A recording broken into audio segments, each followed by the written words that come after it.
For the past few years, I have been working on the Shahnameh produced for Shah Tahmasp between around 1524 and around 1535 or 37. This grand manuscript, now dispersed, contained 258 illustrations by two generations of at least 11 artists, painters, and other artists as well. Art historians from Carey Welch to Abulala Soudavar have focused on identifying the artists of these paintings and developing an understanding of their oeuvre, while Robert Hillenbrand has investigated the iconography of the paintings in the early Safavid context. More recently, I have written on a multitude of objects represented in the paintings and how they reflect the actual material culture of Tahmasp's early reign. The aim of that study was not only to match the vessels, musical instruments, arms and armor, etc., to surviving examples in museum and private collections, but also to investigate the degree to which the Safavid artists were reproducing objects familiar to them from the court of Shah Tahmasp and their own environs, as opposed to basing their imagery on other works of art. The artists of Tahmasp's Shahnameh illustrations consistently approached the representation of the man-made objects anachronistically, depicting the stuff of early Safavid times rather than trying to replicate ancient Iranian costumes, weapons, etc. Likewise, the plants in the Shahnameh of Shah Tahmasp presumably reflect what actually was growing in Iran at the time the manuscript was produced. The aim of this paper is to consider the extent to which the depiction of the plants in Tahmasp's Shahnameh accurately records the flora of Iran or depends on earlier pictorial prototypes. While certain plants and flowers have been symbolically important in Persian poetry for centuries, and we've even seen that today, this inquiry concerns itself more with questions of artistic license versus the desire to reproduce known plant species accurately. At the end, I will briefly look at how artists' attitudes to plants changed in the 17th century. From their beginnings, Persian paintings of the Islamic era have included flowers, shrubs, trees, and grasses. Scientific manuscripts, such as the De Materia Medica by Dioscorides, including this on the left 13th century Persian manuscript with its image of a wild cucumber, these were richly illustrated with images of plants and animals that were either useful or a threat to man. Landscape or garden settings in illustrations to a range of 14th and 15th, early 15th century manuscripts and their frontispieces contain trees and flowers, as in the page on the right from the great Mongol Shahnameh. And the trees are growing on the right-hand side in a kind of weird way, but they are trees. Closer in date to the Shahnameh of Shah Tahmasp, the works of Behzad, the leading artist at the late 15th and early 16th century Timurid court in Herat, incorporate a variety of vegetation. Even in a simple garden scene, such as the elders pleading before Hormuzd on behalf of the young Khosrow on the left from the 1494 Khamseh of Nizami in the British Library, that contains several of the most common trees and plants in Timurid and Safavid painting. The cypress, I'm so sorry, which you can see.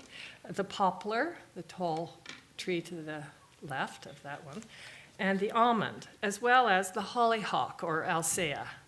The tall, straight trunk of the white poplar on the left of that group of trees fulfills one's expectations. Its leaves are simplified but consistent with the pyramidillus variety of poplar.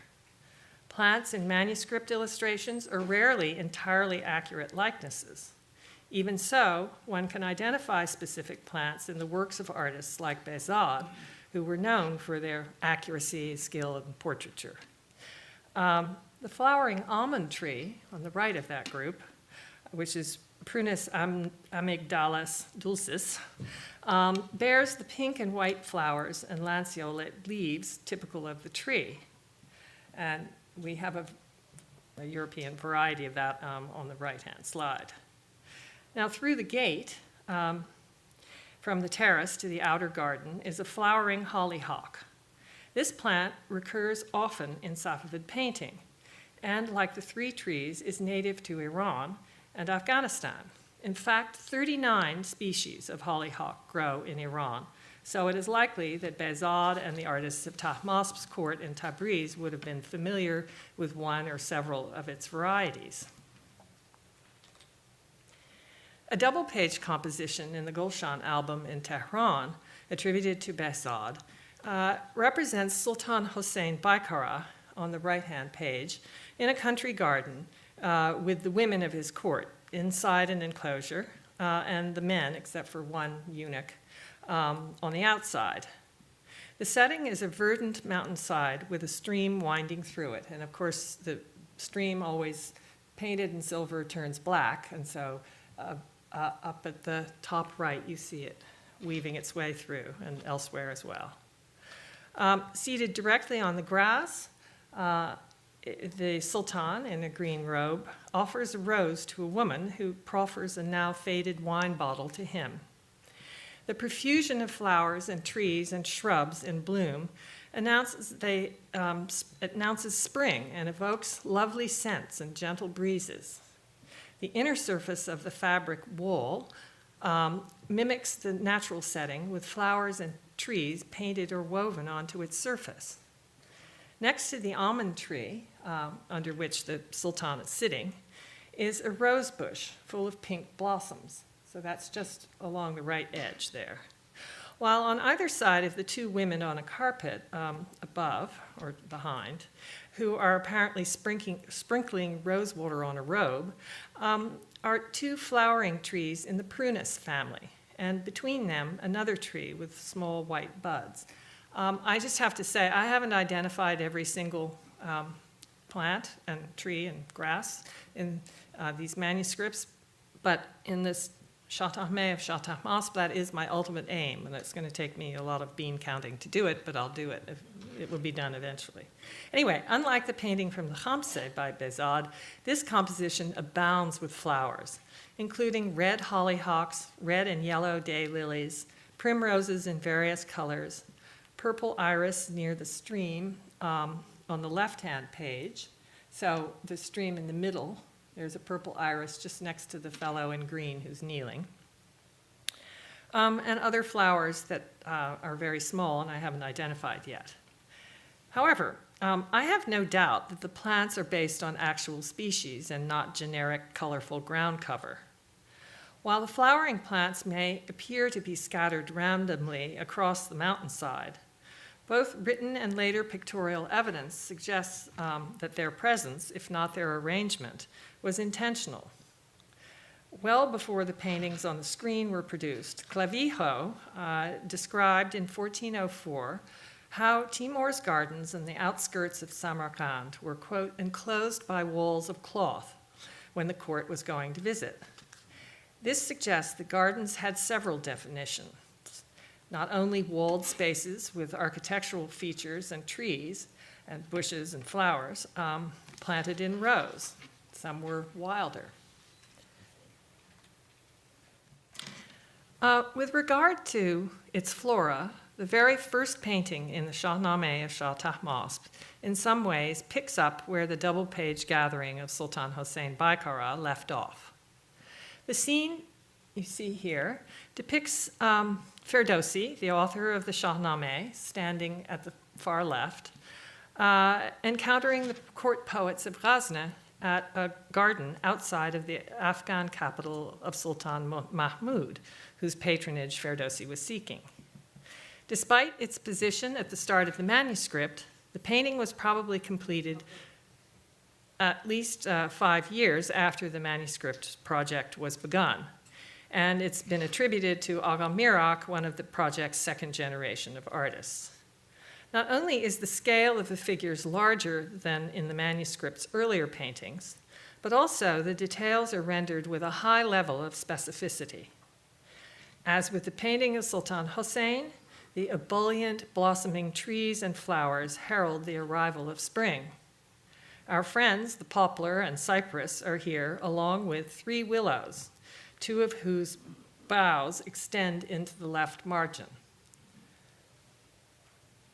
And I can try, if you want me to point things out, I can try to use the cursor, but so here are the willows. But if I do that, I'm going to be using up a lot of time, and I might mess things up. Anyway, we'll see. The trunks of these 2 little trees, these 2, so this one and that, have been cut, so the branches appear as shoots rising from the remaining stubs of the trees. Presumably, the cut wood was used for firewood, it being willows and not cricket bats, at least not then. The willows grow near the stream or pond, and a waterfall, which is now black, cascades right here. This is the waterfall, looking more like a tree trunk than a waterfall, but it's a waterfall. So it's cascading next to one of the willows. The flowering trees all appear to be different varieties of prunus, and that includes cherry, almond, and possibly apricot, while the flowering plants are also familiar from the Timurid paintings. At the lower, that I already showed, at the lower left, a small pool is ringed by rocks and clumps of primula, or primroses, a blue aster. Now these are really tiny, so I'm sorry, but wait a minute. Let's see if I can get the cursor. So these are the flowers I'm talking about. And small yellow and red flowers, and blue ones too, and an orange daylily, which is right here. That's the daylily sticking up. Separating Ferdowsi from the poets is a large blue iris right here, and what is possibly a young hollyhock and a large healthy shrub rose, right here. Red tulips in bud grow next to this rose, and other types of red, yellow, and blue flowers are dotted around the grass. So here are the tulips, and then there are other little flowers. So this scene corresponds to what Penelope Hobhouse has described as, quote, a brief but exciting explosion of innumerable bulbs, wild flowers, and blossoming trees in the spring that occurs in most of Iran's climates. But she notes that almonds, apricots, plums, pears, pomegranates, and wild cherries bloom in succession, not all at once, as in the painting. The simultaneity of plants in blossom and trees losing their leaves is a feature of some of the paintings in Tahmas Shahnameh. In the Feast of Faridun and Kundro on the screen, the grass is carpeted with flowers and an almond tree in bloom. But the leaves of the grand chinar, or Oriental plane tree, at the upper left are turning yellow and orange as if the season were early autumn. Although this is not a unique occurrence, I've identified only 5 other paintings out of the 258 in the manuscript in which autumn leaves appear on a chinar, while iris, hollyhocks, and small flowers are in bloom. Since the artists to whom these works have been attributed all either were established in Tabriz from an early age or were from areas of greater Iran with similar terrain and climates, this mixing of the seasons cannot be the result of being unfamiliar with the flora of the Safavid capital and its region. Moreover, in most of the paintings, the flowering plants are limited to hollyhocks, irises, and a few low-growing flowering clumps of green foliage. Even if a prunus in blossom stands next to an autumnal chinar and Bahram Gur negotiates for the throne, the landscape is suitably barren for the season to be autumn. Yet some wildflowers, in fact, in reality, do bloom in Tabriz in the autumn, and that's the picture I took in October outside Tabriz. So that's these purple and white examples are just that. Nevertheless, I'm of the opinion that the juxtaposition of flora out of seasonal sync in the painting was intentional. One is left wondering about its message. Does it support the narrative, or is it entirely an artistic choice meant to bind the composition through color or set a mood rather than make an overt statement. If the former, supporting the narrative, perhaps the chinar symbolizes the passing of the evil Yazdagird, Bahram's father, while the iris, prunus, hollyhocks, and other flowers reflect the promise of a new era under Bahramgur.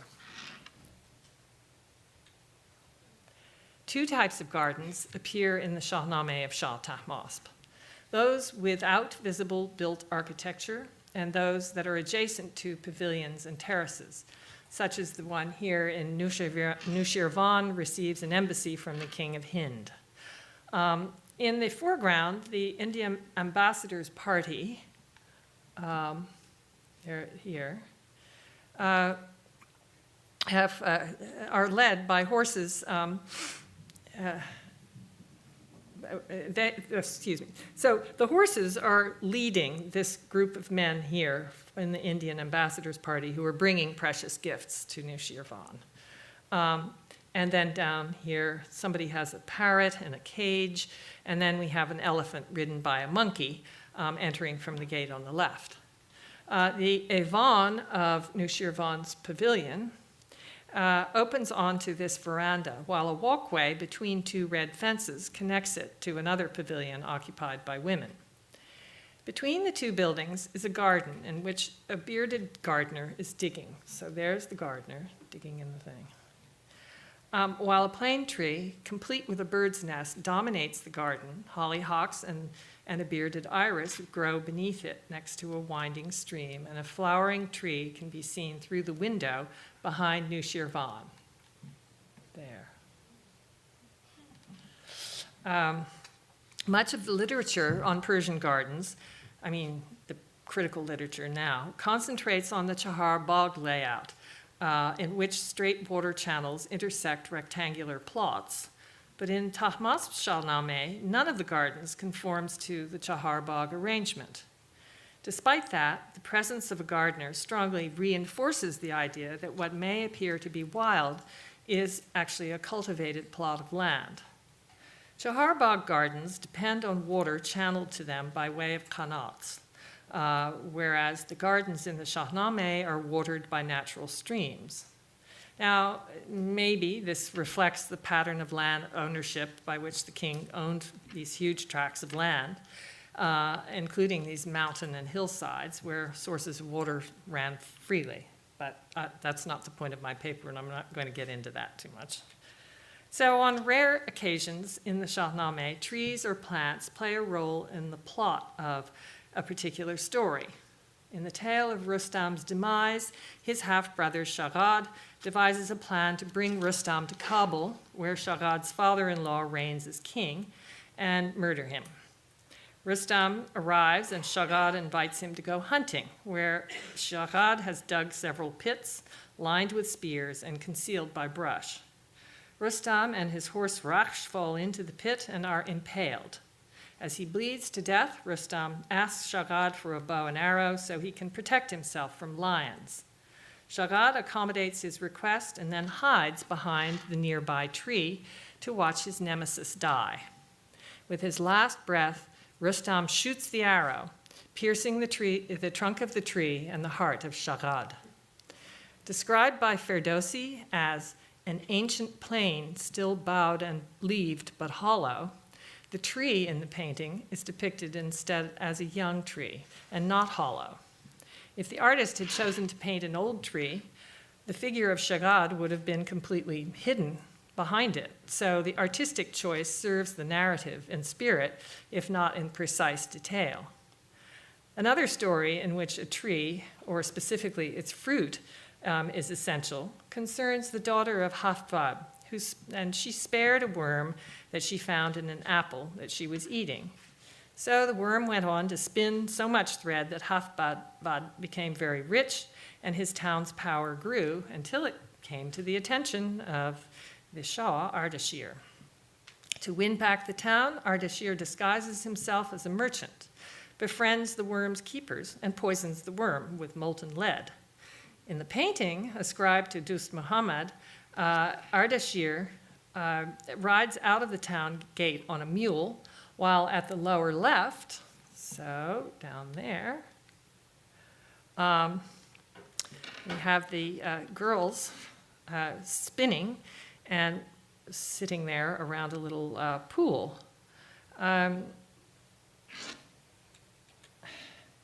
of them, the girls in red, maybe the daughter of Safavid, holds an apple, and the tree next to her is an apple tree, probably Malus sieversii, the Central Asian progenitor of the apples grown in the rest of the world today. That is where the sort of Ur apple tree is, or comes from. And unlike other apples, the leaves of this variety turn red in the autumn. Safavid and the worm also sheds light on how Iranians use trees for firewood or other uses. This strangely bent tree in the middle here, to the right of the spinners, has scars of sizable branches that have been cut off it, starting at the lower right and including the point of the bend, where that's sort of elbow, and then the end of the lower branch here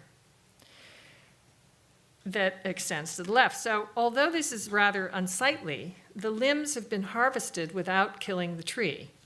At the upper right, one woodsman prunes wood, while another one, and that's from a small conifer, and the other fellow up there is piling up little pieces of wood.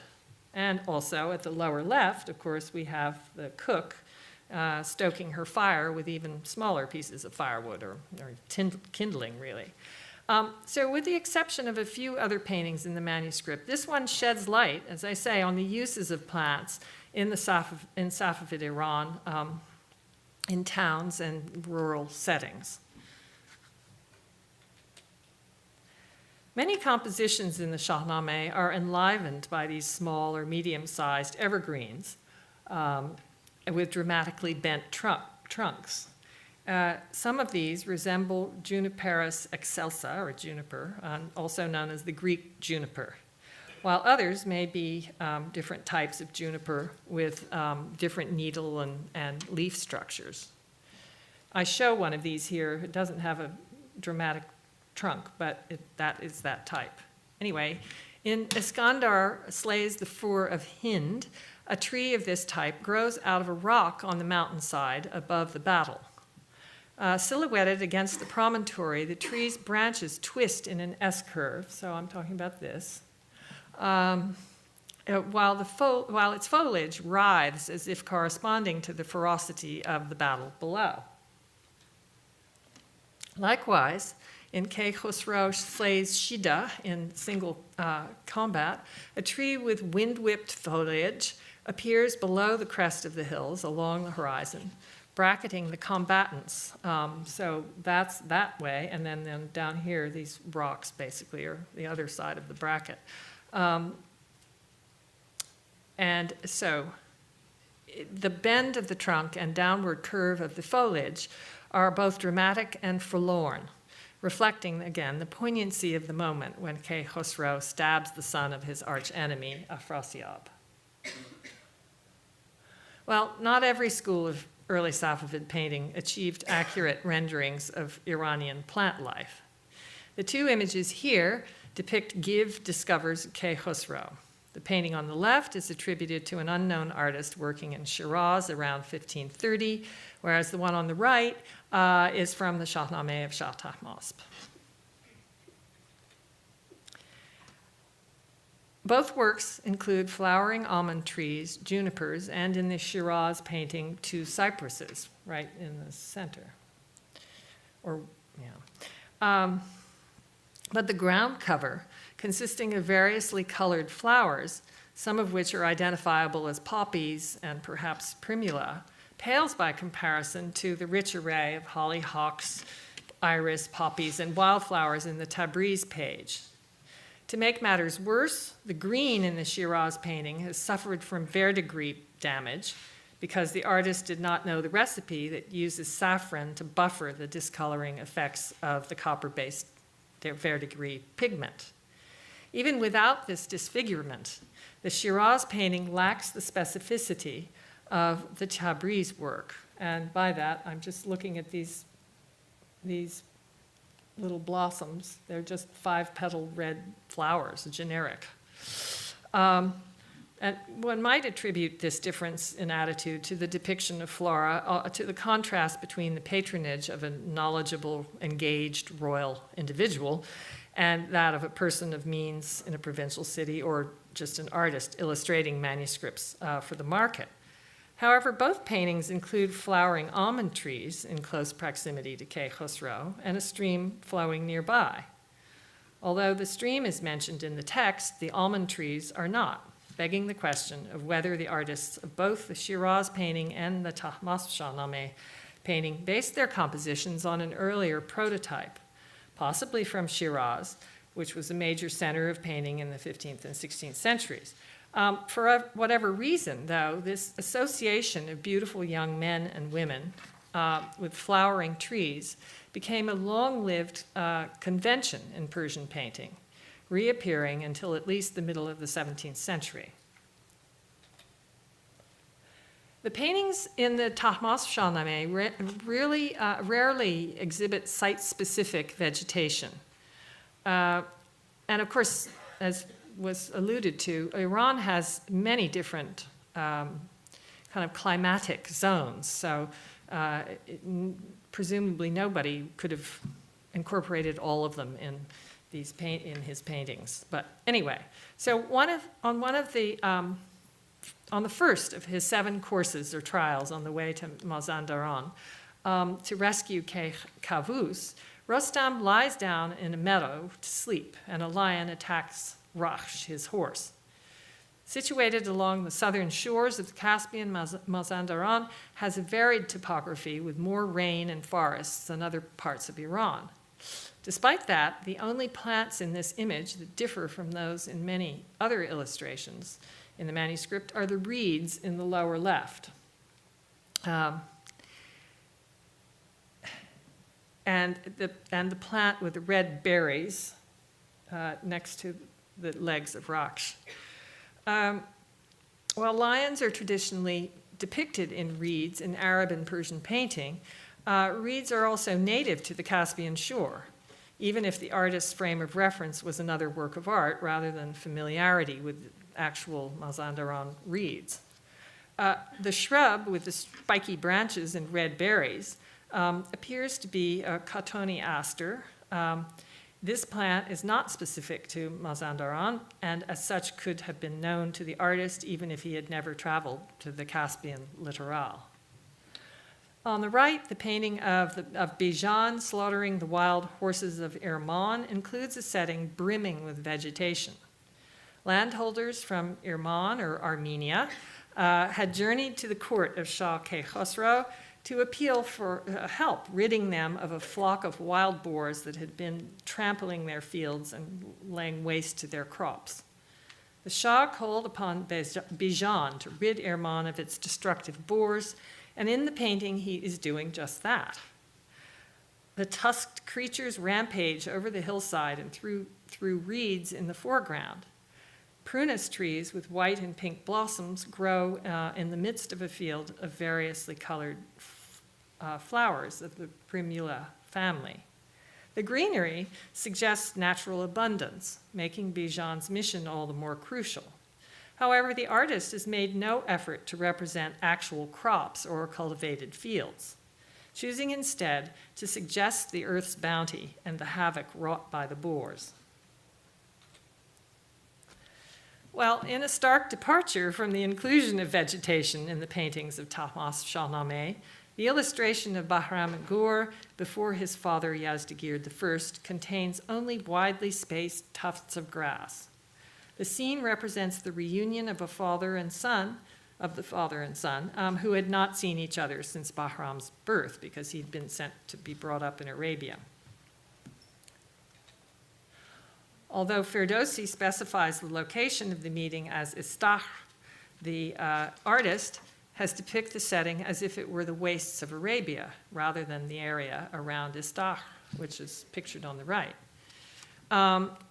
It is barren in Istahr, but not without green and ground cover, though perhaps in the heat of summer it's a bit drier than this, but still.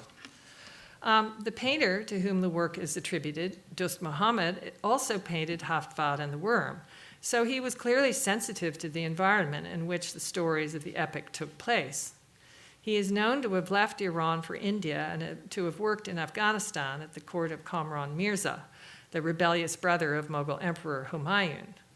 Dost Muhammad may never have been to Astakhar and may have been relying on verbal descriptions, since the scene does not appear to have been illustrated in earlier Shahnames.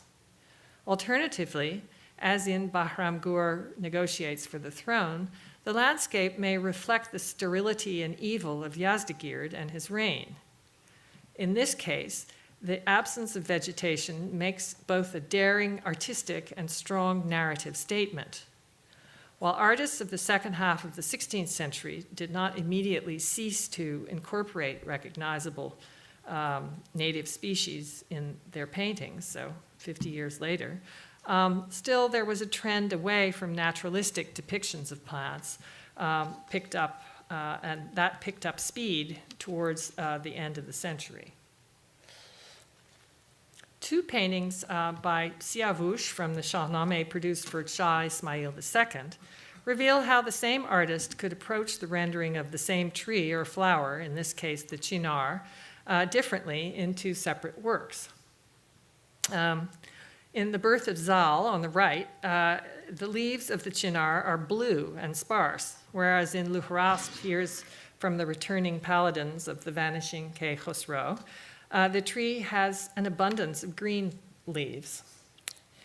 The blue leaves are probably intended just to harmonize with the blue flowers and garments in the composition below, but do not really correspond to actual foliage of the Oriental plane tree, except maybe in shape, but not color.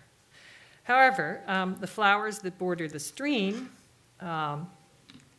which is just down here,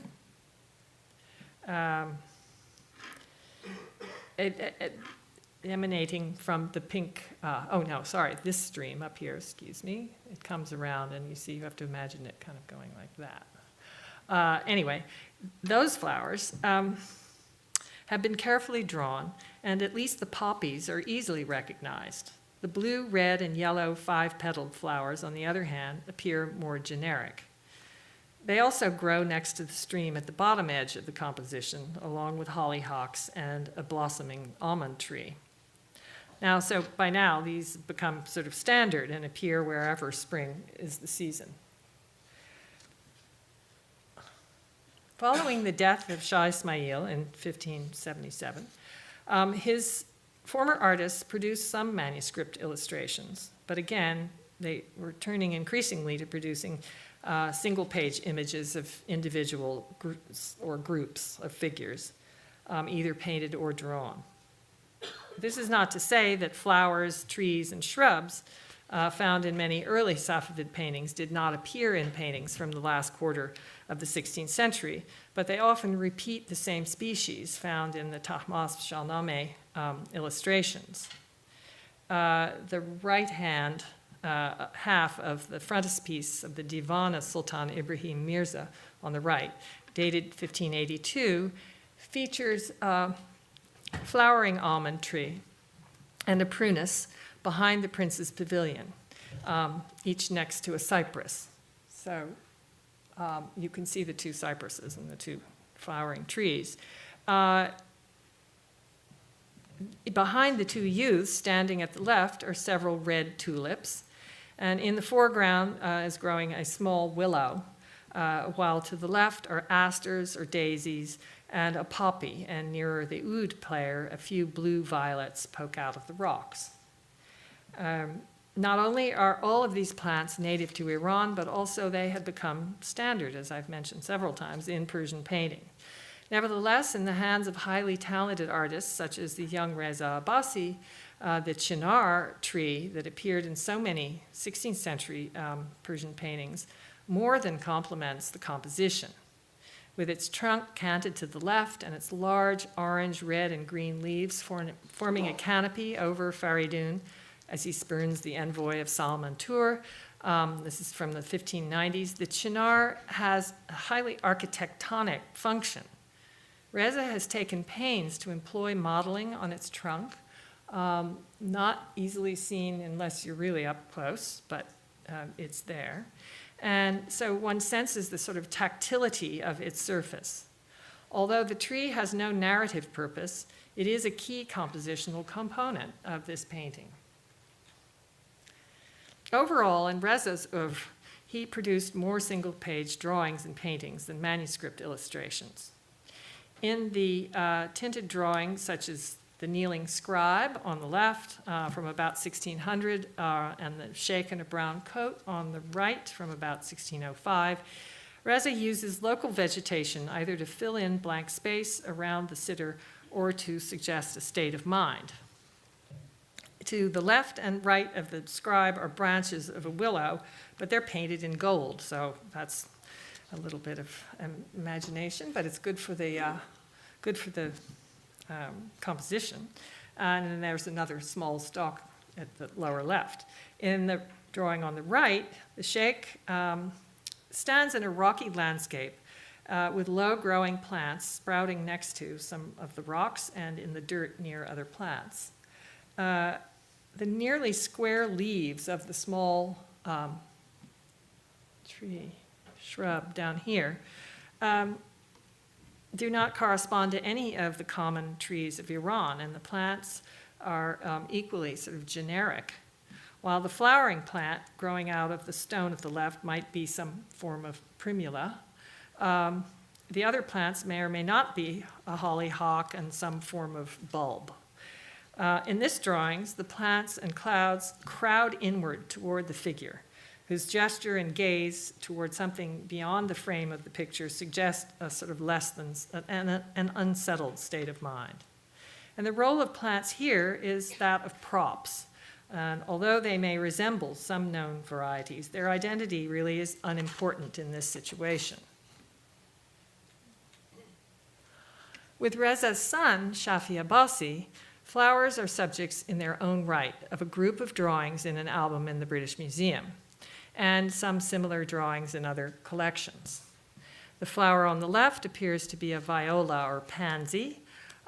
In Persian, the words for these two flowers are banafshe and banafsheye ferangi. So that's the last one. Ferangi means pansy, or literally a European violet or viola. As one would expect in a European botanical print, the flower, bud, stem, and leaves of the plant are all well defined in the drawing. At the lower left, however, the inscribed word reads khitr, which actually means woad or indigo. Since the woad plant does not resemble the drawn example of violas, or whoever wrote the inscription may have been referring to the purple color of violets, or just had no knowledge of the difference between woad blossoms and violets. And it doesn't mean that whoever wrote the inscription is the artist himself, but there is an inscription in the upper right that gives the date of the drawing, 1050 or 1640. Anyway, Shafi Abbasi, the artist of the viola, was not the only Persian artist in the first half of the 17th century to depict a flowering plant alone. Not in a natural or garden context, and not as an accoutrement in a portrait or manuscript illustration. On the right, Ustad Murad, a 17th century artist, signed the picture of a primrose plant, or primula, which is on an album page with a drawing by Muhammadi of Herat on the upper left and a calligraphy by Shah Mahmud an-Nishapuri, 16th century calligrapher.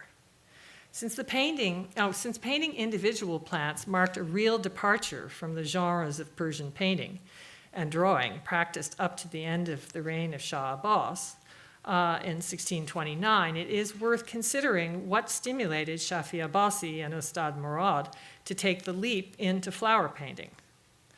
One possibility is that the Safavid court painters had learned about the commission in 1620 by the Mughal Emperor Jahangir of an album of 100 images of flowers of Kashmir to be produced by one of his star painters, Mansour. Even if the Safavid artists or their patrons had not seen the album, the idea may have inspired them to treat Iranian flowers as fitting subjects of their attention. Well, unfortunately, we have no proof that the Iranian artists knew about the album or its paintings, so I think the likelihood is small that this is where to look for the seed of their idea. On the other hand, Europeans had been traveling to the Safavid court in Isfahan since the beginning of the 17th century and bringing with them printed materials of all types. As Basil Gray noted in 1959, in the album containing the drawings of flowers by Shafi Abbasi is a drawing based on John Dunstall's third book of Flowers, Fruits, Birds, Beasts, and Flies, which was published in 1661. So the album consists of, a span of dates for the drawings that are in it. And the drawings of tulips in the album appear to derive from Crispin de Pass's Hortus Floridus, a botanical treatise published in Arnhem in 1614. Pictures such as the viola appear to have been drawn very freely and may not have been copies of European prototypes or prints, but rather the idea of isolating a single flower, as in a European botanical print, may have led Shafi Abbasi and Ustad Murad to develop this new category of flower paintings in Persian art. While at least some of Shafi's flowers may have served as drawings or for textile designs, they also may have played a role in the early development of the bird and flower fashion that prevailed in the 18th century. Before that, and still in the period of this conference, a flower painting by the later Safavid artist Muhammad Zaman may also derive ultimately from flower drawings like those of Shafi Abbasi or from prints. Dated 1663-64, the painting focuses on the flower and buds of the purple iris and omits the leaves and ground out of which the flower grows. In many illustrations to the Shahnameh of Shah Tahmasp, purple irises grow in gardens and wild landscapes. In Faridun enthroned in the palace of Zahok, a large bearded iris grows just beyond the wall in proximity to two cypress trees and some flowering prunus. So there you see it there. Although the iris might seem to be disproportionately tall, it is most likely an Iris kashmiriana, which can grow as high as 4 feet tall. While it was introduced to Iran from Kashmir, the similarity of climate and altitude, in some places anyway, in Iran, to Kashmir, have made it a successful flower in Iran. In Faridun, disguised as a dragon, tests his sons, another blue iris grows from the rock below Iraj and his horse, right there. Now, Iraj, of course, will die at the hands of his brothers eventually. Now, so this raises a question of whether in the 16th century the iris had a symbolic connection with death. In present-day literature on irises and in Iran and South Asia, authors consistently note the preference for planting irises in graveyards, but do not mention how long this practice has been current. In my future research, I hope to investigate that further. But returning to Muhammad Zaman's iris, the sensitivity of the rendering of its petals and the variation of how they curl suggests that the artist was painting them from life. Yet a European print may still come to light, it may have already, and I just missed it, which would put paid to this idea, this theory. What the paintings in Shah Tahmasp's Shahnameh suggest is that the large purple iris was common in Iran and favored for gardens as a perennial flowering plant. That the iris in the Shahnameh paintings should be a precursor to Muhammad Zaman's portrait of the same plant underscores the continuing admiration for this aromatic, impressive flower over at least 150 years. So, as this audience knows all too well, Persian poetry abounds in floral and arboreal imagery. In the Shahnameh, situations and people are compared to trees and flowers, and the cycles of life parallel natural cycles of growth and dormancy. Certainly, like other agrarian societies, Safavid Iran was profoundly mindful of local flora in its many manifestations. What I have presented today is just the beginning, as I say, of a larger project to identify the plants and trees depicted in this Shahnameh. And while I've assumed that most of these plants and trees grew in Azerbaijan province and the region around Tabriz, some paintings, like the ones including reeds and other plants that aren't strictly local to that area, suggest that a wider understanding of flora. For certain situations, as with the, depicting the habitat of lions, painters follow well-established artistic norms and prototypes. Yet one cannot rule out the possibility that in a workshop such as Shah Tahmasp's, a number of the artists came from other centers. We know that they did from their biographies or their style, such as Shiraz, and that has a very different topography, or at least climate, to that of Tabriz. But what is striking about the paintings in Tahmasp Shahnameh with regard to flora is how much specificity is afforded to most plants and trees. Even if the artists from other schools did not attain this level, the leading painters, such as Reza Abbasi, applied their skill to depicting trees, for example, as carefully as to portraying people. With the impact of European art on Safavid painting from the early 17th century on, Safavid artists adopted the idea of painting individual flowering plants. While the ones that appear in Shafi Abbasi's album are mostly native to Iran, they're fritillaries and other things like that are, their types were also known in Europe. So their works could have had the effect of showing the familiar in a new and different way. If possible, the ultimate results of this study may help Iranians today know what species have been lost to desertification, climate change, modern life, and other scourges. We'll see. But for now, I hope I've made clear one aspect of the world of Iran and its idea in the time of Shah Tahmasp. Thank you. Do I need to lower the light a little bit, maybe? Urban planning implies premeditated design of a city and its environs. The standard definition, I can even quote Wikipedia, describes, quote, urban planning as a technical and political process concerned with the development and design of land use and the built environment, including air, water, and the infrastructure into and out of urban areas, such as transportation, communication, and distribution of networks, end of quote.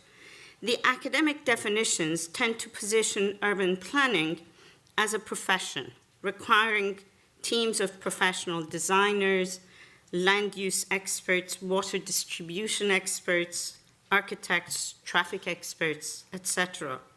By definition, urban planning is future-oriented, aiming to create, quote, both short and long-term visions balanced with market and cultural influences, end of quote.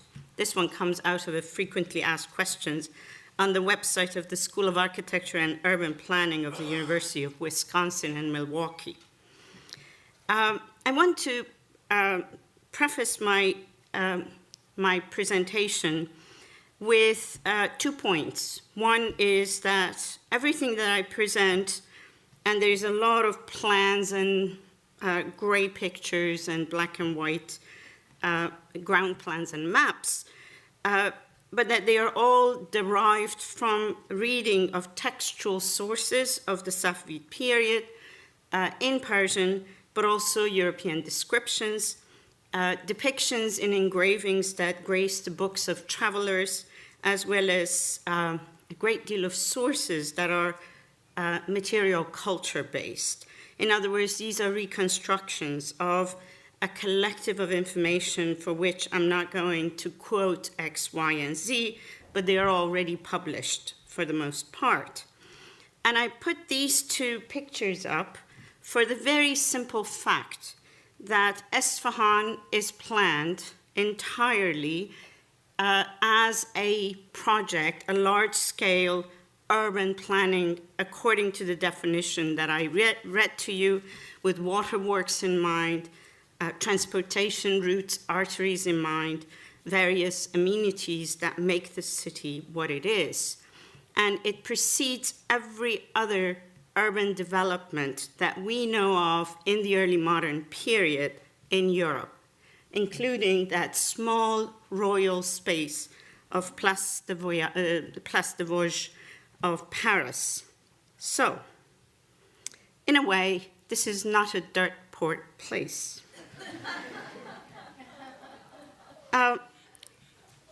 While professional urban designers are not recognizable in historical records from pre-modern Iran, the traces of such future-orientated, premeditated, design-conscious, eco-aware, and I mean eco-aware, the channels, underground canals, and so forth are part of this. And public-minded planning is represented in the development of the cities in this Safavid realms in numbers that are quite compelling, in fact. Isfahan is indeed the most compelling of these examples, where urban planning extends from the inception of the initial works that were begun in 1590-91 under the auspices of Shah Abbas I and continue through various segments. Let me also add here that the premeditated planning is not unique to the Safavid towns that I would talk, but what we know of from pre-early modern period, I'll refrain from calling it medieval, is what we know of, for instance, Roman cities and of Sasanian cities. Most of what comes after the arrival of Islam in this vast land that takes over both Sasanians and parts of the Roman or Byzantine world tends to be organic growth, with the exception of Baghdad, which had that round plan some scholars associate with the Sasanian idea of the round plan. What I'd like to also point out is that the main schemes of the city of Isfahan that was laid out in 1590-91, but then built over a few decades, included the Maidan itself, as you can see here from the aerial view, but also in the ground plan on the right-hand side. Let me just point out to it just so that we are on the same page. It's here, number 3. While the rest, the green stuff has to do with the Chaharbagh and garden plants. To the smaller but no less significant iterations of new towns within and on the outskirts of the capital, all the way to the very end of the reign of Shah Sultan Hussein in 1622. These include townships or parts of town that would be the city of Isfahan, which include Nujolfa, Abbasabad, Khaju Quarter, and the Farahabad segment that I come back to in short order. These are not outgrowths of the city, but properly funded urban development projects. The Abbasabad Quarter that was on the north side of the river here, and towards the west of the Chaharbagh, for instance, had been designed with support and funding of Muhib Ali Bey Laleh, who was the tutor of the Ghulams, with 500 houses as part of the housing project to move Tabrizi merchants to Isfahan. Among other planned urban interventions at varying degrees of originality, let me complete this one, where Nujolfa, Khaju Quarter, and indeed the Abbasabad, or Farahabad rather, of the time of Shah Sultan Hussein are also marked. Among other planned urban interventions, at varying degrees of originality or monumentality of this period, the Safavid period, one can call or include Qazvin, Kerman, Farahabad and Behshar in Mazandaran, Yazd, Kashan, and Farahabad in Isfahan. Although to demonstrate the extent of planning agendas is much harder to ascertain for some in comparison to others. For instance, we know very little about Safavid Yazd and how that would have been part of the urban development. But we know a whole lot about Safavid Qazvin, which has been shown to be actually related, a work of Shah Tahmasp period, which is related to the extension of the city, both south and adjacent to the medieval one, and included the palace precinct up here, as well as the reuse of what was Meydan Asp, a hippodrome, for the purposes of ceremonial events, with the Ali Ghapu gateway into the palace precinct at its far end. I also want to highlight here, I'll come back to this again, that the Safavid Shah Tahmasp never built a congregational mosque, and that this was used, or the congregational mosque of the city, the earlier one, was the mosque to be used as the jame of the city. Kerman, in comparison, for instance, to some of the other ones, is marked in a rather pronounced scheme of town planning that was carried out under the governorship of Ganjali Khan and his descendants. And among those works is this amazing construction of a Meydan complex that connected through a bazaar artery to, in fact, the Muzaffarid Mosque, which sits on this plan at the other end of the city. And this kind of planning, in other words, is both attached to, adjacent to a medieval development, but also entirely separate and original in terms of its conceptualization. Farahabad in Mazandaran,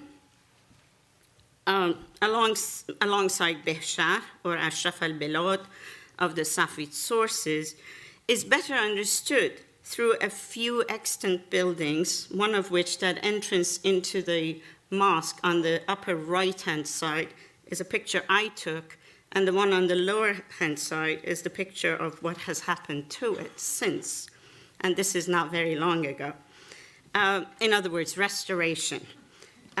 So this is better understood through only a few extant buildings and descriptions of the urban scheme, which included, in fact, a very important series of interventions that had to do with building a bridge, housing along the river, and indeed a palace precinct and a major congregational mosque, the first of two major congregational mosques to be built in this place. The Farahabad of Isfahan, which has completely disappeared, is known primarily through textual descriptions. It is mostly seen as a garden retreat, a palace precinct for the enjoyment of Shah Sultan Hussein, who is supposed to have had no interest at all in governance, and that may very well be the case, although there are some issues to be raised about his patronage. Most of what we know about the Farahabad of Isfahan is through this notion of another city, another development, if you will, known as Shahr-e-No, actually, which was connected to Isfahan via Marnan Bridge, and had, in fact, a Chaharbagh, at the end of which was the building of the palace retreat.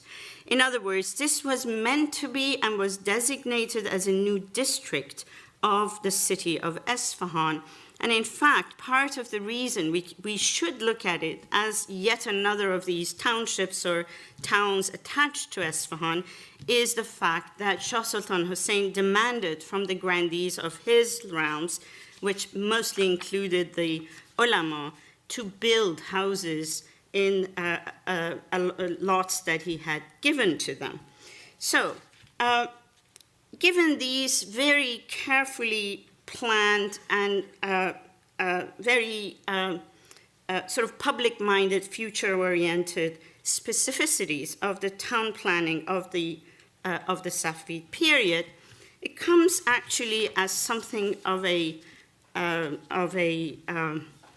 challenge to deal with what has become an approach, a methodology in thinking about town planning in the Iranian context, whereby planning is understood to be an organic, essentially Iranian kind of a thing.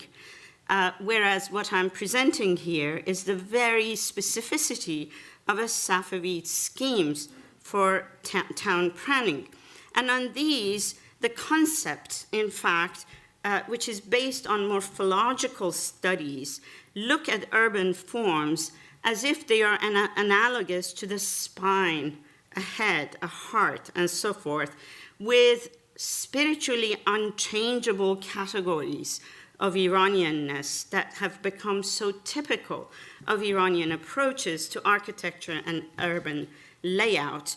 And I won't name as much, I'd like not to name names, but there are a few extremely popular ahistorically defined studies that see these, for instance, let's say Kerman, as not being a city of different moments where you have the old urban center and a new scheme is added, or Isfahan as something that has an old medieval center and a new urban planning as distinct modes of being. So I'd like to work against that one with the point here that historical developments which bring together what we know as Kerman, for instance, include Sasanian settlements that were outside of the city, include Seljuk settlements at another point of the city, with the Muzaffarid segment that had the great mosque there, the congregational mosque, which remains for a very long time the main congregational mosque of the city, while the Safavid town planning intervenes by way of introduction of this square here that we see on the plan, on this plan, on the end of the bazaar, and here from an aerial view. So these are very specific moments of development.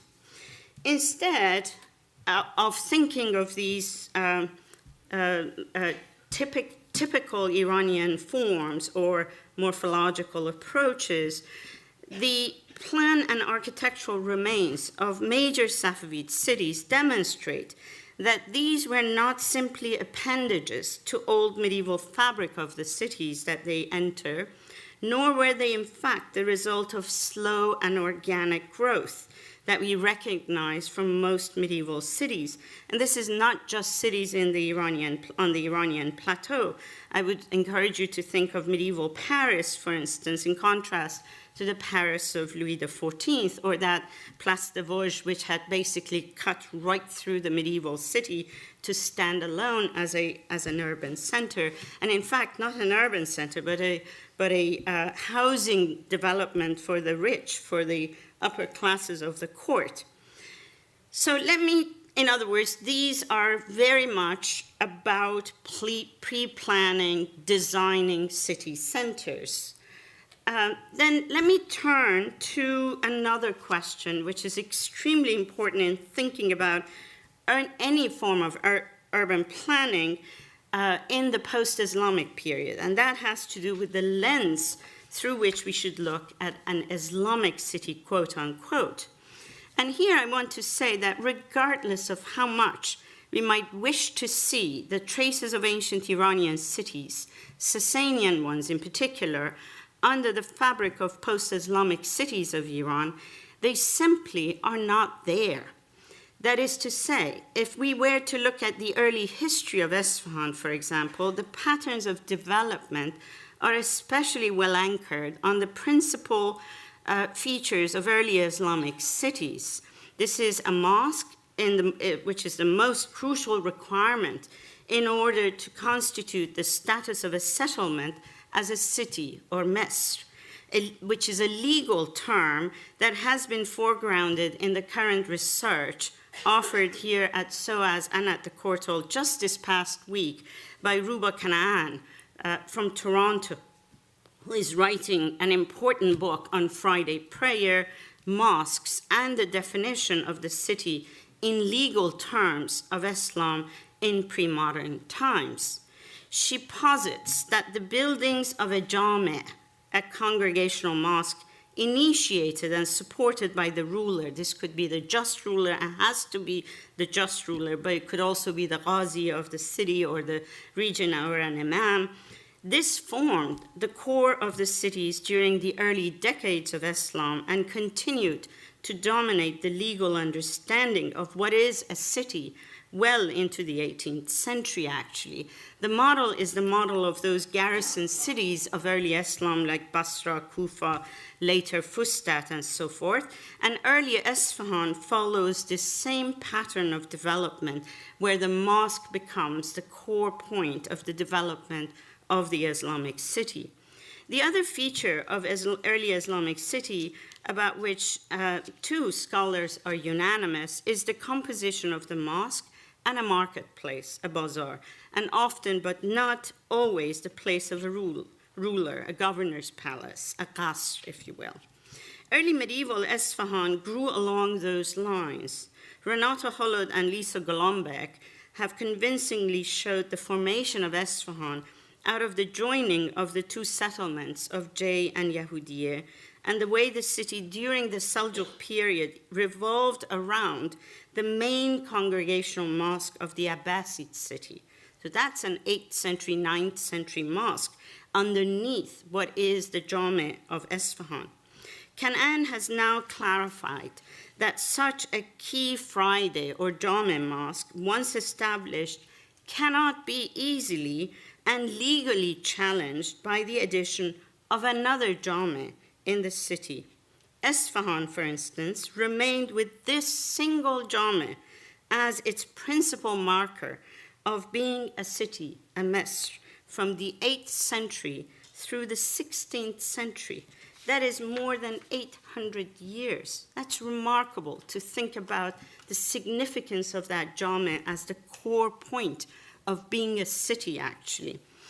For 800 years, every ruler or patron, as Kanaan shows, and as it is documented by historians of art and architecture of Isfahan, or in fact from among the rich Isfahanis, where the Seljuks, the Ilkhanis, the Muzaffaris, the Timurids, and early Safavid overlords, until Shah Abbas, put their marks on this mosque, that did not build another Jami' in Isfahan. This is a remarkable observation, and I want to invoke Kanaan's research again for the 17th century Isfahan, but for now want to wrap it up on the Islamic city as a concept, because it is important to note the pattern of development that Isfahan shares with other cities in Iran and elsewhere in the Islamic world. So on that level, it shares a lot across the Islamic world. And this is regardless, in fact, of ecosystems and geographies. From a legal point of view, the confessional distinctions notwithstanding, and they don't count either, the mosque and its adjacent bazaar remains central to the urban development in cities on the Iranian plateau before the Safavid period.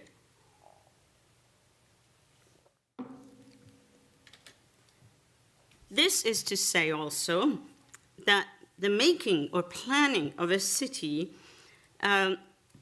needs to assume certain qualities and characteristics of a development, which naturally should include the mosque.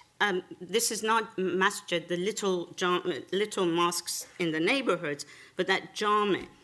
But it is not entirely dependent on the installation of a new jame. So you can develop a new city without having a new jame. The example of Qazvin, Kerman, and Yazd in the Safavid period are very compelling ones, because they all have been subjected to premeditated, designed, future-facing, utterly new urban thinking that did not include the building of a jame. There is no jame built in the Safavid period in the first century of their rule. In Isfahan and Farahabad, on the other hand, freshly designed urban planning entailed the building of a jame in each of these two cities. And I want to simply point out, as I have written about this, from the point of view of building or not building mosques, that the question of legitimacy of carrying out leading prayer, Friday prayer, while the 12th Imam is absent, Mahdi is absent, was a thorny issue for the Safavids as 12 Shiites. And they did not resolve this debate until very end of 16th century, when the planning of Isfahan is coordinated with this idea of a new energy, a new confidence about the legitimacy of leading Friday prayer and building a new capital city, which becomes the capital under the auspices of 12 Shiism. Isfahan and Farahabad, in fact, in Mazandaran, fulfill the definition of urban planning with the addition of a new jame, as that technical, political process concerned with the development and design of land use, built environment, air, water, infrastructure, transportation, and all the rest of it. Building a new city and a new jame is not new, of course. Timurids laid down the basic armature of their cities. Timur, Samarkand as his capital, with a jame, that is Bibi Khanum Mosque, and a bazaar artery. His city grew later, however. In other words, there wasn't a grand plan on the ground, but rather a jame and a bazaar, which then grew under Ulugh Beg and later city overlords to assume a more articulated urban scheme. So this is really important. Timur didn't lay a capital city with a pre-planned urban development in mind. 15th century Herat grew along the crossing of bazaars at the Chaharsu and inside the city walls, while its principal religious and governmental features all grew outside of the city walls. In other words, there was no proper planning for the city of Herat onto which you can transpose all these functions. In neither case is there any evidence, in fact, of urban planning of the sort that I'm proposing here for the later Safavid period. This is not to discount, however, for instance, Delhi of Shah Jahanabad, and various mahalle developments of Istanbul in the early modern period, much of it having to do with, in fact, 17th century developments. Then, to reiterate, what the evidence of Safavid cities suggests is that the crucial feature here is the full-scale planning of the cities, whether they are freshly laid down or adjacent to a medieval city, as in Isfahan and Farahabad of Mazandaran. Farahabad is not adjacent to a medieval city, it's really freshly built. The older fabric of the city, such as in Qazvin and Kerman, these constitute a degree of urban design intentionality that extends beyond the built environment of towns and histories of the development of the cities in this period. The concept of urban planning in this case is further anchored by the proliferation of habits that we associate with urbanity. These include aspects of social consciousness of one's urban context of life and all the attendant features of belonging to and partaking in complex social structures and practices. And these involve, for instance, strolling, seeing others, dressing up for public sites of sociability, for cafes and taverns, hopping around cafes and taverns, spending time in leisurely pursuits. The argument for urban planning as opposed to organic developments of the pre-Safavid cities may be also couched in the language of early modernity, something many of my colleagues in Safavid studies have resisted for far too long. Thank you to Sunil for bringing it back up. Urban planning, in the case of later Safavid period, is predicated on the provision of spaces and conditions for social life, which give life to new habits of sociability. Frequenting the Maidan, for instance, or hanging out under the arches to watch parades, strolling down tree-lined avenues and so forth, picnicking. I'm alert and I'm ending it. If indeed there were urban social habits like that in Samarkand or medieval Isfahan or medieval Shiraz, I have not heard about them and don't know them. The evidence is, in other words, very scant in those medieval cities for that kind of social life. But in the 16th and especially 17th century Iran, as in Istanbul and Delhi of the Ottomans and the Mughals as examples, denizens take their place inside the urban spaces and take part in the social life of the city, and the architectural features are speaking to that particular point. Finally, and I want to conclude by actually bringing together things that I have heard today, such as Sunil's talk about the poets and this whole literature developed around describing and engaging with urban forms and urban life, which I understand to be habits of urbanity, perhaps so developed and so prevalent indeed, to begin to appear in pictorial representations and maybe in poetic representation, even if otherwise the iconographies are fixed in classical subjects like a Shahnameh or a Khamse. So in addition to those, and there are new subjects for artists to depict where the urban context is included, if not actually foregrounded. Leila Diba pointed out to me that there are these scenes around the Qalamdan, which are about cities, in fact, urban development. And we find a lot of that in Muhammad Zaman works, Ali Gholi Jabedar's work, and so forth. What I wanted to point out, and just briefly, is the hammam scene of Harun al-Rashid and other stories. In these instances, one of which is actually the work associated with the workshops in Mashhad, the other one with Shiraz, are in fact implying that outside urban areas, for instance, out here on tops, while you have a view of the hammam and a door coming in with a horse parked outside, you also have views of people coming and going, similar to the one on the right-hand side. And indeed, one sees that kind of engagement with the urban spaces. There is a Maidan. Conventional Persian painting squishes it into a space that is, for instance, tiled on the floor, but people coming out to watch things, to watch parades and so forth. So to really conclude, and I mean conclude, every traveler to Isfahan, Safavid, not Isfahan just, to Safavid Iran, made a point of depicting in both words and images the extraordinary sight of the urban center of Isfahan in particular, but they speak of Qazvin, Tabriz, Kerman, and elsewhere, but also describe the city as a place of enormous vitality and cosmopolitan energy.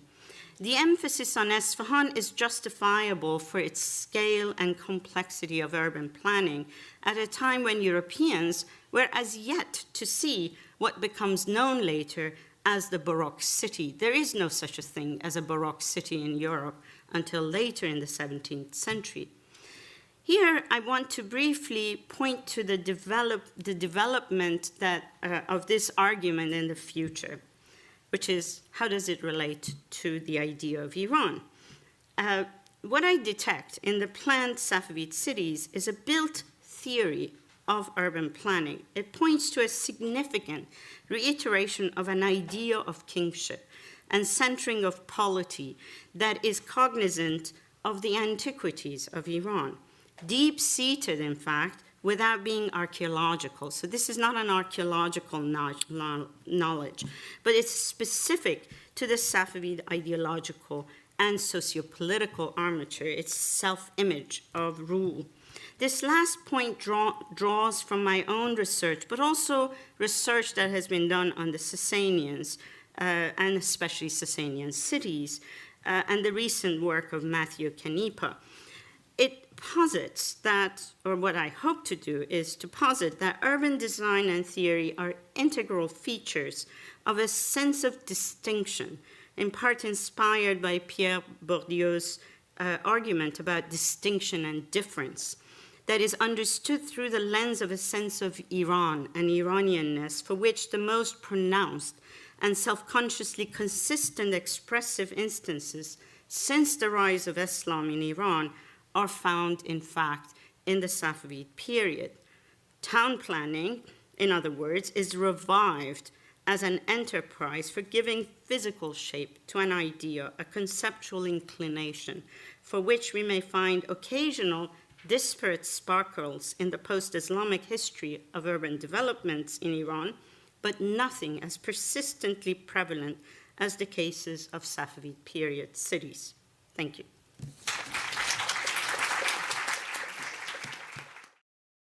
The story may begin at Khotin Castle in September of 1621. The 17-year-old Turkish Sultan Osman II reportedly led his 200,000-strong Ottoman and Tatar army along the Dniester River to Khotin in present-day Ukraine. There, Osman faced 70,000 Polish and Cossack troops led by Hetman, and forgive me if I don't pronounce this properly, Petro Konashevich, and a Grand Lithuanian Hetman, Jan Karol Kodovich. Now, that's the guy on the right. He's our key man here, right? The Ottomans eventually gave up on the siege and agreed to negotiate, but just a few days earlier, Kodovich was fatally injured on the front lines and he died. So Kodovich died, and there we've got him dying, right? And he was buried he died actually in Khotin Castle, in the castle at the bottom there, right? The battle ultimately cost the lives of all the three leaders. And as legend has it, possibly during the battle, Kodovich may have captured a magnificent Persian carpet from an Ottoman tent, presumably that of the Sultan. This undocumented story has passed through the Sanguszko family for almost 400 years, although no evidence has yet come to support it. A century later, a magnificent Persian carpet reportedly graced the palace at Izalav, the then home of Prince Pavel Karol Sanguszko, Grand Marshal of Lithuania, and his wife Barbara Ursula Dunin and their 10 children. Pavel Karol died in 1752, and his 9-year-old son, Hieronym, may have inherited the carpet. Prince Hieronym, right, married Princess Cecilia, coming from Pilawa in Srebna, and the immensely wealthy Potak family. They resided in the palace at Slavuta, 23 miles north of his late father's palace. Some say the carpet was captured at the siege of Vienna in 1683.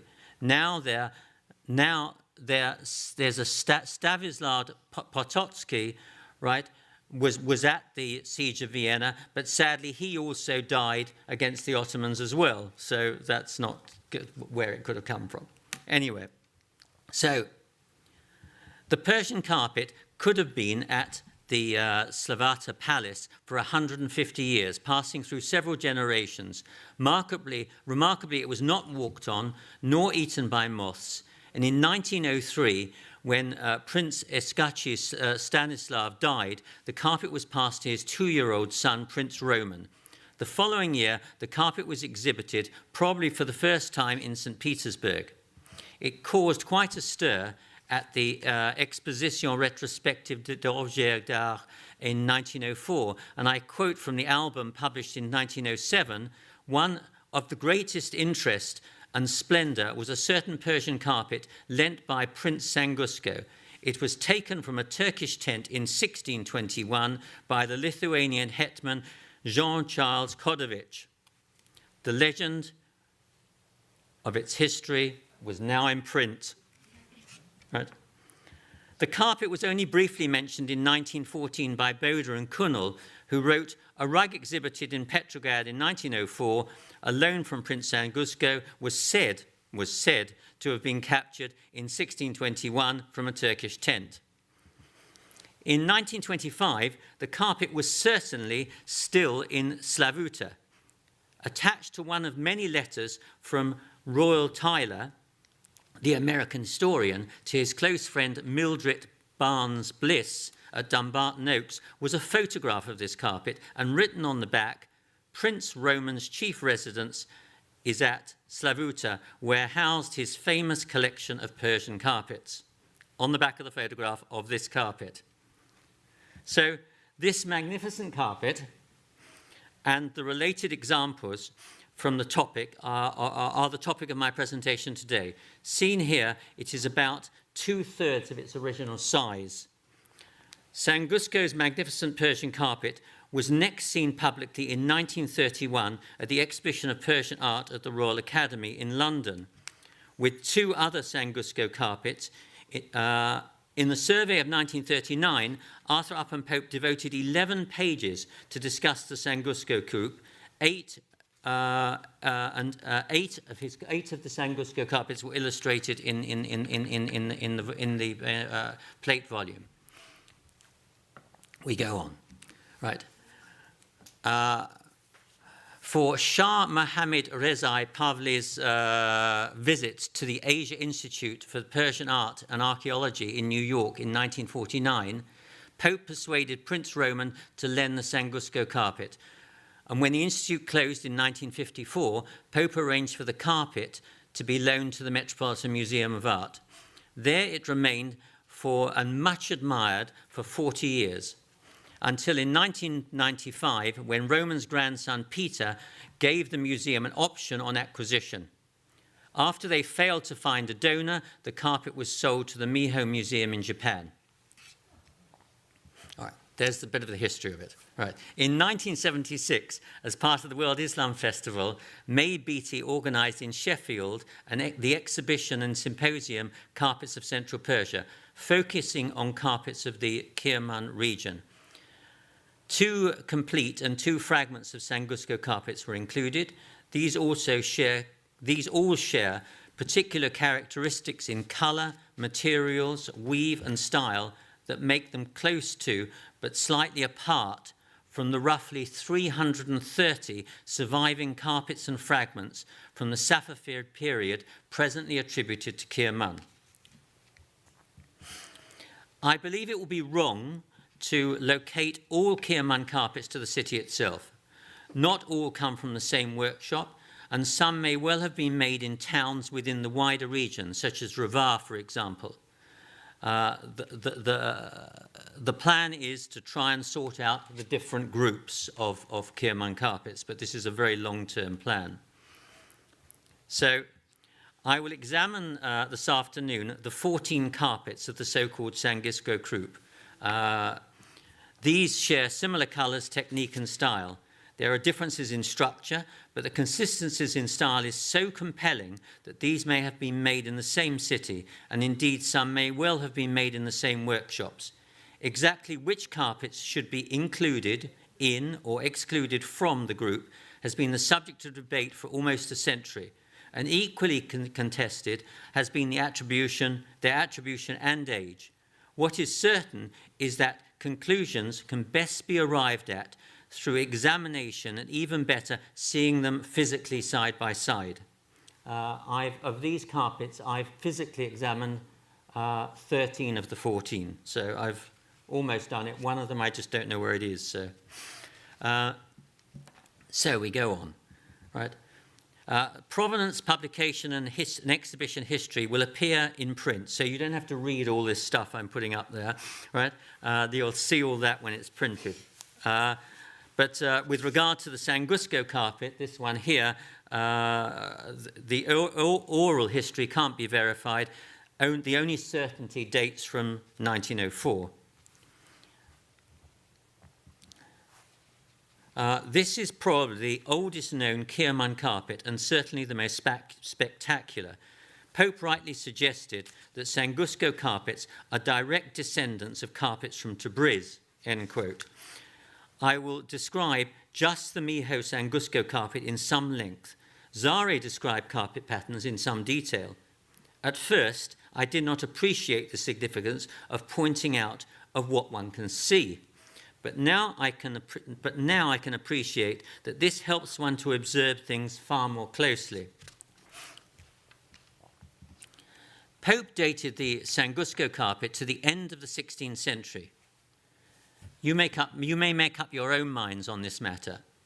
He compared it to the famous Bardini-Hatvani fragments that today we would attribute to circa 1528 to 1535. These are the pieces on your left, right? I believe that these, together with the Messier Sobieski, that's the Paris-Krakow Paradise Park carpet, of which I've only shown the part from Krakow on the screen here. These might represent the oldest surviving carpets from central Iran. Their structure, colours and design suggest that this group might be made by weavers and artists that fled from Herat around 1528. I proposed this in the 2014 in the catalogue of the exhibition at the Poldi Pezzoli Museum. The Bardini and Paris-Krakow carpets are certainly older and come from certainly the same workshops as the Ardabil carpets of 1539.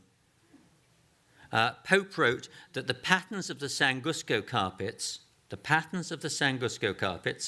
surpass that of the Habsburg silk hunting carpet, end quote. This is certainly attributed to 1540, 1550. If Pope was looking for a model of the Sanguszko carpets, then he might have considered the Mont Paradise carpet in Paris, possibly circa 1525, 1535. Here, in particular, similarities can be observed in the posture of the animals, in the dragons and phoenix border, and in details seen in other Sanguszko carpets.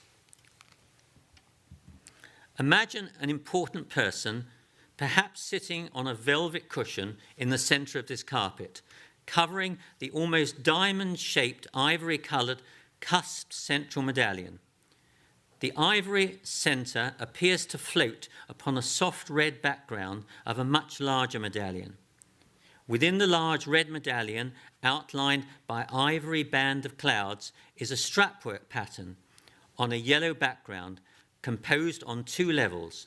The strapwork contains a stem with leaves and flowers, lions, deer, and birds, a portable paradise park garden, as Cyrus had conceived 2,000 years earlier.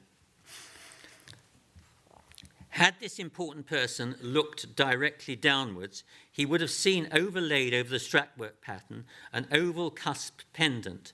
This pendant contains two kneeling figures flanking a cypress, one possibly a servant in blue pouring wine for the seated prince in red. An identical pendant would be behind him, and to his left and right, further cusp pendants depicting two standard peres. Raising his head slightly, His view would have extended beyond the central medallion over an ivory ground-pointed cartouche towards a red pendant with 2 seated pairs, surrounded again with an ivory band of clouds and finished with an elegant finial. The pattern is more or less repeated along both the horizontal and vertical axes.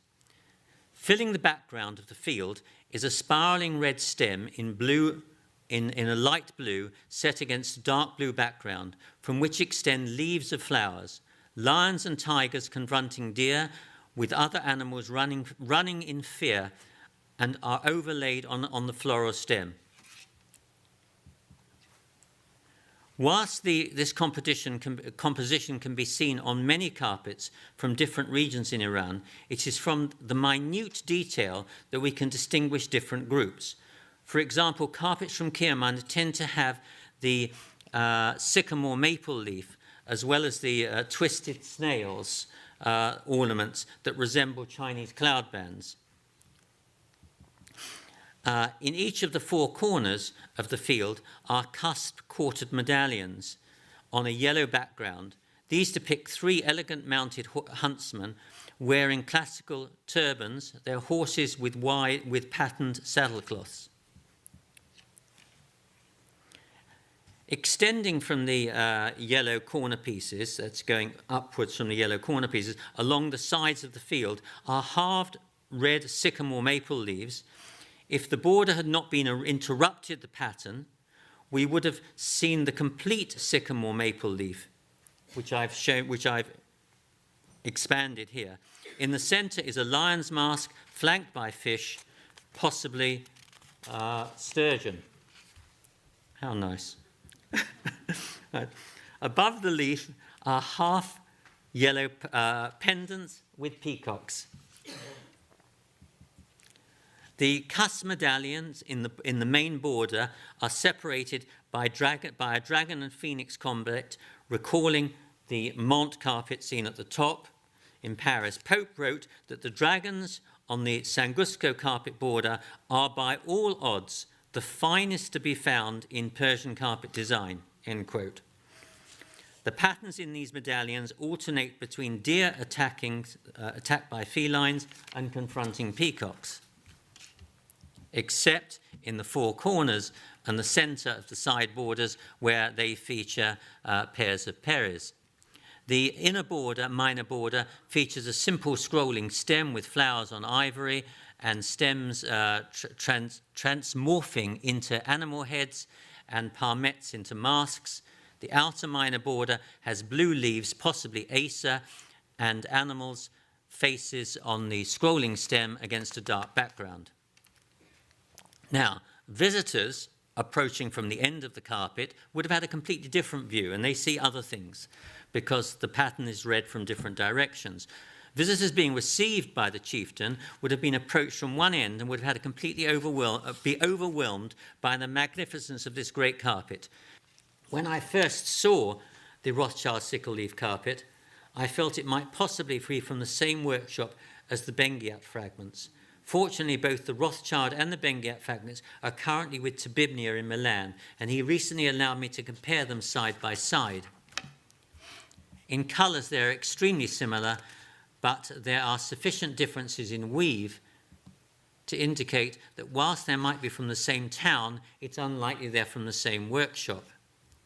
I've included close-ups of them, and I've taken lots of detailed close-ups. Anyway, so we'll get on to the next one. We're almost at the end now. Just a part of the right-hand border survives of the Bernheimer Sanguszko carpet. The border pattern is unique amongst Sanguszko carpets. In 1976, Beatty wrote that the only other border design of this type known to me is the famous multiple medallion carpet in Sarajevo. But on that carpet, the background of the border is yellow. It's not possible to say what the field design of the Bernheimer Sanguszko carpet was. I'm sorry, May, you were wrong. It is possible. We're going to show you what it is, right? Other than the multiple medallions with strap-like border, she says its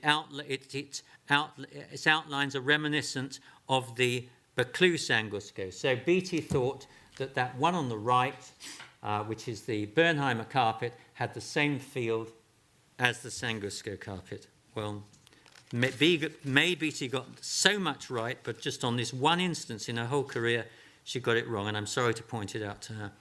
But we go on.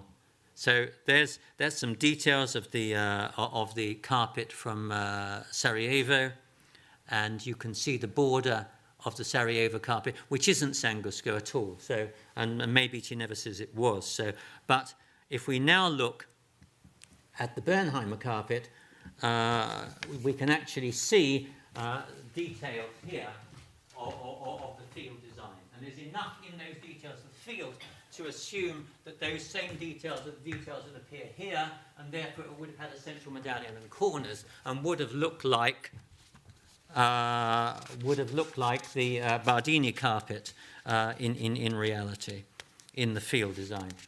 So we go on, and there's two other carpets that closely resemble the Sanguszko group, and I put those in because you wanted me to finish.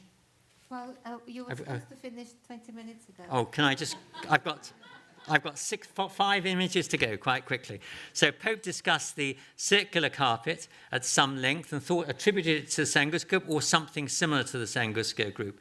I've never seen this circular carpet, but it is certainly identical to, in many details, to the Stora carpet, this carpet here, which is very, very fine, much finer than the Sanguszko carpet.